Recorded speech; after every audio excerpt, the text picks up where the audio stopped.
very much for that. Yeah, my name is Mike Tidd. I teach over the border over in sunny Dorset, and I'll be making the long journey home tonight down the A303 because I live down in sunny Hampshire. So I'm really looking forward to tonight. I've got my Twitter up there if you want to get in contact. I've been putting one or two tweets up on the tweet board. Even my brother at one point got involved, I saw, at the bottom there, so I thought, cheeky sod. But anyway, I've got the graveyard slot. Thank you very much. Thank you, Bob. A bit of a bastard, aren't you, really? So, but it does give me a chance, though, because it gives me 4 minutes. But as I'm the last person, I might go over slightly. So bear with that, okay? So I do apologise. But you've got a few freebies and you've got a raffle. So, Bowie.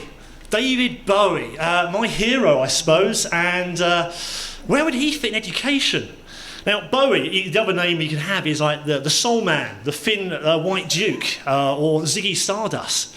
Now, with the demise of Michael Gove, I kind of feel that Bowie was our ideal opportunity to get him as our education minister.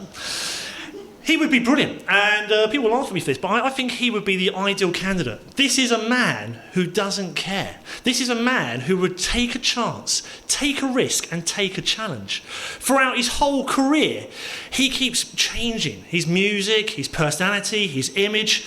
If it works, brilliant, and he'll go with it. If it doesn't work, he'll still roll with it. I remember in the mid-90s going to the various raves and hearing Bowie. It was awful, it was terrible.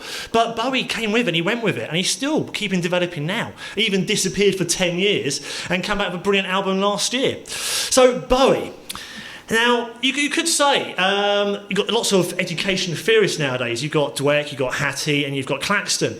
And in my school I work, they're highly regarded. And I kind of see these guys as like the teaching gods of education these days. And I think Hattie, in my opinion, is like the David Bowie at this moment. And I think that quote up there about achievement is changeable and it leads to higher gains fits in with Bowie's philosophy. Because if we can raise the bar, raise the high jump for these kids, that they've got loads of opportunities to try and become brilliant. We mustn't stop the expectations. We must keep pushing them as much as possible. And Bowie does that because he always expects his albums to be a success. Sometimes they're not. But he will keep pushing and keep pushing and keep changing his music. Now, I suppose the Bowie system, the Bowie Theory, is under three things. It's about being selective. Bowie always tries to get the right music, the right moment through time. A lot of time he's effective, but he's always thinking, he's always looking back. Has it worked? Being reflective. And we can kind of apply the Bowie system to us as teachers. And I suppose what we're looking at is trying to make our lessons manageable, trying to put the onus back on the students. We want to make sure we save time. We're thinking smart the whole way. Because, as I know, as a head department, we do run out of an awful lot of time. And we spend a lot of hours after school, at weekends, doing a lot of planning. So we need to make it fun. Fun for us. Because if we enjoy it, the students are as well. And if you look at Bowie, he's always loving it. He's enjoying it.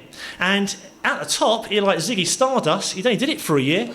He was at the top of his game, but he killed the character. And he went on to something new. And I think as teachers, it's the same thing. We've got to continually learn. We've got to keep moving, keep changing pace. Tonight is another thing. We're learning lots of new ideas, and we're going to hopefully take those away and put them into our lessons. I'll put the idea of Marmite up there, because I hate Marmite. But my wife, she loves the thing. If I gave her the chance, she'd pour it over a cereal in the morning. And I don't like it, but I do like, I've got Twiglets. I do like Twiglets. So I'm slowly changing. But like Marmite, I will come back to it every now and again, and I will try it. So I wouldn't worry if it doesn't work. So we're kind of raising the bar. That's the key idea. And I suppose the person we could apply to the Bowie philosophy is this guy, David Brailsford. Now, he was in charge of British cycling for a period. And he kind of looked at the tiny things, the small things. And he was even down with the British cyclists, getting massages in, having the best bikes. But he even looked at how the cyclists were eating. Now, he noticed every time they ate a sandwich, they're putting their hands in their mouth. And he thought, oh, that's a bit odd. I wonder if they clean their fingernails. Because he saw them washing their hands, but not their fingernails. So he got them to clean their fingernails on a daily basis before they ate their food. And the idea was less germs going in. It was a tiny thing, because he felt The other cyclists around the world weren't doing that. So tiny things can make a difference. And I suppose as a teacher, I've been putting together my own toolbox, my own ideas, picking things up the whole time, becoming a magpie, grabbing ideas, and showing my department, oh, these are all my ideas. Oh, no, brilliant, fantastic. But it's just bringing them in. And I suppose it's the Bowie thing, changing, bringing things in, changing your lessons, going with the flow, and constantly developing yourself as a teacher. Now, Jennifer Aniston, I'm a massive fan of her, so I chose a couple of pictures, a couple of my favourite pictures, I suppose. And I was thinking about Jennifer actually the other day. Actually, I was thinking, Friends was 20 years ago. I couldn't believe it. I suppose that the first episode, 20 years, I think I went through puberty in 25 minutes. But the thing with Jennifer Aniston, though, there was a study earlier this year, and I was sitting down reading the National Geographic, and I was looking at it, and there was an article about Jennifer Aniston. I thought, fantastic, my favourite hobby. And I'm not a stalker, but it was actually a very true scientific study about her. And we've got lots of neurons in our heads, in our brains, millions and millions of them. But they found there's only one neuron, just one single neuron in our head, which is sparked off by looking at pictures of Jennifer Aniston. They're not activated by nothing else.